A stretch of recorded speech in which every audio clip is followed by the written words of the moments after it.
BCom part first में व्यापारिक संनियम में प्रस्ताव के सामान्य नियम और प्रस्ताव किसे माना जाता है किसे नहीं माना जाता है, उसके बाद हम देखेंगे प्रस्ताव की स्वीकृति किस प्रकार से की जा सकती है। तो प्रस्ताव की स्वीकृति या प्रतिग्रहण, एक्सेप्टेंस ऑफ प्रपोजल, इसकी परिभाषा दी गई है प्रस्ताव स्वीकृति की धारा 2 सबसेक्शन बी में। वो क्या है?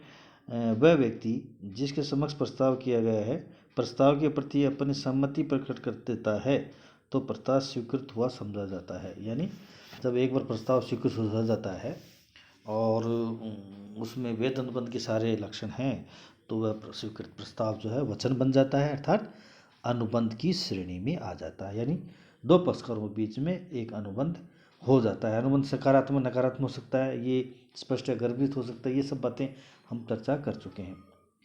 अब स्वीकृति कौन दे सकता है?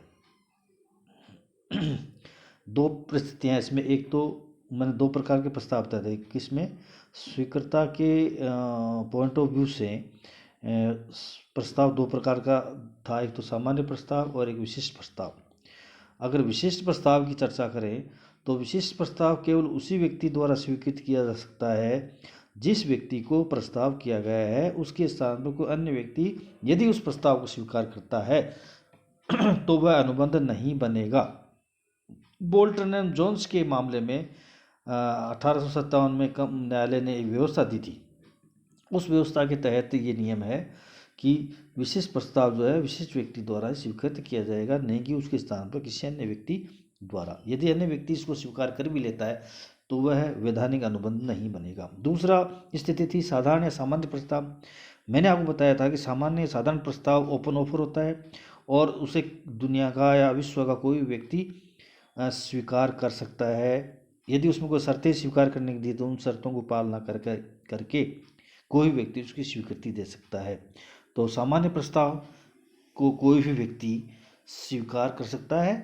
कार्लिन बनाम कार्बोलिक स्मॉल बॉल कंपनी के मामले में ये व्यवस्था दी गई है। अब बता स्वीकृति का प्रभाव क्या होगा?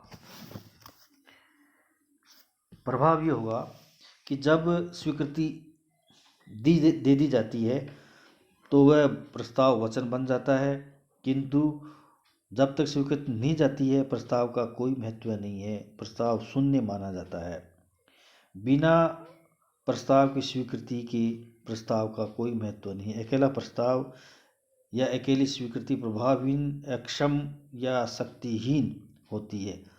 जब तक वे अलग अलग रहते हैं ठहराव का निर्माण नहीं कर सकते। जो ही प्रस्ताव की स्वीकृति दे दी जाती है दोनों पक्षकारों के बीच एक ठहराव का जन्म हो जाता है। तो ये है स्वीकृति का प्रभाव।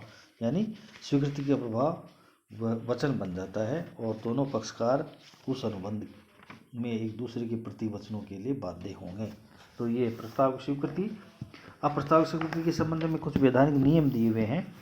व्यापारिक संनियम में कुछ व्यवस्थाएं हैं, उनकी हम चर्चा करते हैं। तो सबसे पहली है स्वीकृति पूर्ण या शर्त रहित होनी चाहिए। वैधानिक अनुबंध बनने के लिए आवश्यक है कि जो प्रस्ताव किया गया है उस प्रस्ताव को पूरा एवं शर्त रहित होना चाहिए। यदि स्वीकृता किसी भी प्रकार की शर्त लगा देता है तो वह प्रस्ताव स्वीकृत नहीं माना जाएगा और उसे क्या कहेंगे, प्रति प्रस्ताव या स्थानापन्न प्रस्ताव की श्रेणी में ले लिया जाएगा।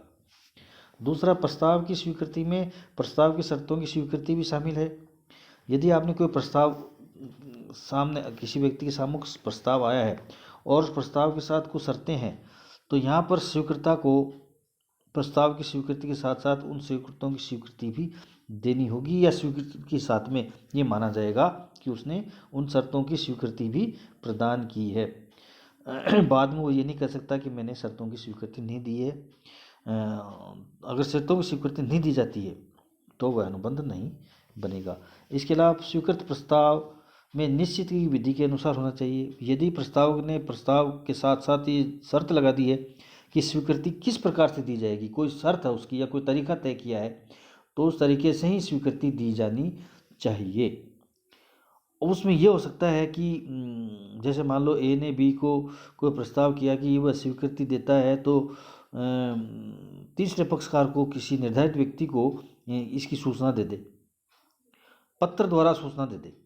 यदि यह शर्त प्रस्ताव में है और स्वीकृता यानी जिसके समक्ष प्रस्ताव किया गया है वह प्रस्ताव की स्वीकृति पत्र देने की बजाय स्वयं चल करके तृतीय पक्षकार पर जाकर उपस्थित होकर के देता है तो भी यहाँ पर शर्तों की पालना मानी जाएगी और स्वीकृति वैध होगी। तो कहने का मतलब है स्वीकृति स्वीकृता प्रस्ताव ने यदि कोई स्वीकृति की विधि तय की गई है तो स्वीकृता को सामान्यतः उस विधि की पालना के द्वारा स्वीकृति देनी चाहिए, अन्यथा अनुबंध नहीं बनेगा।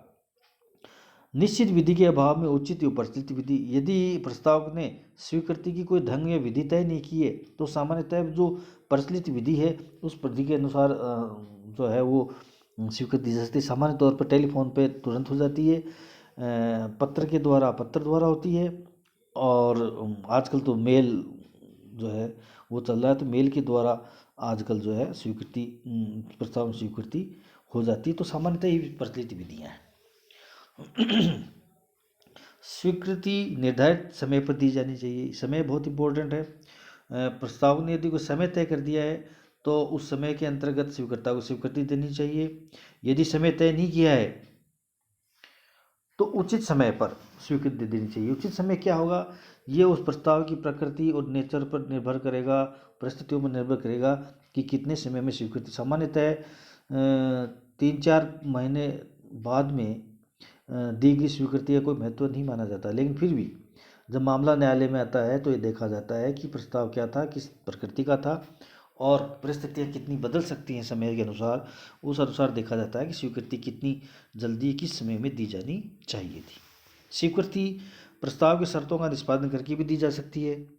यदि कोई व्यक्ति प्रस्ताव की स्पष्ट रूप से स्वीकृति नहीं देता है बल्कि प्रस्ताव में वर्णित शर्तों को पूरा कर देता है तो भी स्वीकृति मानी जाएगी। जैसे कार्लिन बनाम कार्बोलिक स्मॉल बॉल कंपनी में, स्मॉल बॉल कंपनी ने जो दवाई बनाई थी वो श्रीमती कार्लिन ने इस्तेमाल की थी, तो जो इस्तेमाल उसने तरीका कर लिया तो एक्सेप्टेंस भेजने की जरूरत नहीं थी। उसने उस नियम दे रखे तो उस नियम के तहत तरीके से उन्होंने उस दवाई का इस्तेमाल किया तो वह निष्पादन करके भी स्वीकृति दी जा सकती है।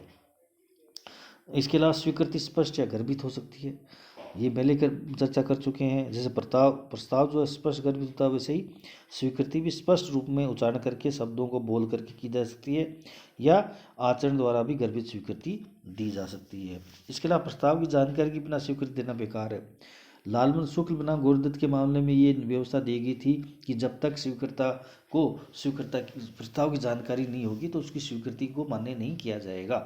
चाहे वो उसने अगर किसी अन्य बिना जानकारी के इत्तेफाक से अगर वो उस कार्य को कर देता है जो कि प्रस्ताव के अंतर्गत था और उसको जानकारी नहीं थी, प्रस्ताव ऐसा भी है, तो इस लालमन शुक्ल एवं गौरदत्त के मामले में जो है यही हुआ था कि लालमन शुक्ल का जो है गौरदत्त का भतीजा खो गया था। लालमन शुक्ल मुनीम था और उसको ढूंढने गया था और वो ढूंढने चला गया। उसके बाद में गौरदत्त ने कुछ इनाम घोषित किया था, ये प्रपोजल था उसका कि 500 रुपये इनाम दिया जाएगा। लालमन शुक्ल उसका पता नहीं था और वो भतीजा खोज के लिए आया। बाद में उसने 500 रुपये इनाम मांगा तो गौरदत्त ने मना कर दिया। क्यों मना कर दिया? क्योंकि उसने कहा कि प्रपोजल मैंने बाद में दिया था, आप पहले चले गए थे। और न्यायालय ने भी इसको स्वीकार किया कि जब लालमन शुक्ल को पता ही नहीं था कि 500 रुपये इनाम है तो उसकी स्वीकृति नहीं मानी जाएगी, तो ये व्यवस्था इसमें दर्ज थी। कहने का मतलब है प्रस्ताव की स्वीकृति के बिना, प्रस्ताव की जानकारी के बिना स्वीकृति मान्य नहीं है और वह अनुबंध नहीं बनेगी। स्वीकृति उसी व्यक्ति द्वारा दी जानी चाहिए जिसको प्रस्ताव किया गया है। अभी मैंने चर्चा की थी विशिष्ट प्रस्ताव हो गया एक तरह से ये। तो प्रस्ताव यदि किसी व्यक्ति को पर्टिकुलर व्यक्ति को किया गया है तो वह व्यक्ति ही उसको उस पर स्वीकृति प्रदान करेगा, अन्य व्यक्ति उस पर स्वीकृति प्रदान नहीं करेगा, करेगा तो भी वो अनुबंध नहीं बनेगी। सामान्य प्रस्ताव कोई व्यक्ति स्वीकार सकता है, इसकी चर्चा हम कर चुके हैं। सामान्य प्रस्ताव कार्लिन बनाम कार्बोलिक स्मॉल बॉल कंपनी में व्यवस्था है। स्वीकृति का संबंध होना आवश्यक है। यदि प्रस्ताव किया गया है और स्वीकर्ता ने स्वीकृति भी दे दी और स्वीकृति का पत्र डॉक्यूमेंट डालने के बजाय अपने पास रख लिया तो वह स्वीकृति मान्य नहीं होगी। कहने का मतलब स्वीकृति जो है वो प्रस्ताव के पास पहुंचनी आवश्यक है। यदि स्वीकृति प्रस्ताव की जानकारी में नहीं आई है तो वो अनुबंध नहीं बनेगा। तो स्वीकृति का संवहन भी होना, जैसे प्रस्ताव का संवहन होना आवश्यक है उसी प्रकार स्वीकृति का संवहन भी होना आवश्यक है। इसके अलावा देखिए मौन रहना स्वीकृति का लक्षण नहीं है। मैंने और बोला था आप लोगों को कि प्रस्ताव किसी व्यक्ति को उत्तर देने के लिए बाध्यकारी नहीं होना चाहिए, उसी का ये तरीका है। क्या है? यदि कोई व्यक्ति मौन रहता है, कुछ नहीं बोलता है, तो उसको मौन रहना स्वीकृति नहीं माना जाएगा। यदि कोई व्यक्ति कहता है कि मैं मेरा घोड़ा एक कहता है बी को कि मैं 10,000 रुपये मेरा घोड़ा बेचने के लिए आपको तैयार हूँ, यदि आप 10 दिन में जवाब नहीं देते तो मैं समझूंगा आप मेरा घोड़ा लेने को तैयार हूँ। तो ये अनुबंध नहीं है, ये स्वीकृति नहीं है। तो मौन रहना स्वीकृति का लक्षण नहीं है।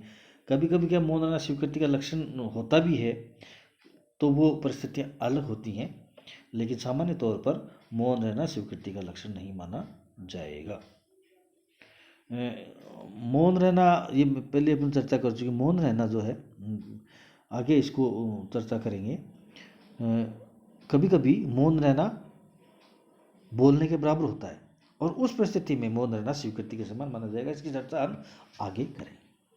इसके अलावा स्वीकृति सक्षम व्यक्ति द्वारा दी जानी चाहिए, यानी स्वीकृति किसी प्रस्ताव के संबंध में स्वीकृति सक्षम व्यक्ति द्वारा दी जानी चाहिए, यानी जो व्यक्ति सक्षम है उसको देने के लिए उसी व्यक्ति से विधिवत रूप से स्वीकृति दी जानी चाहिए।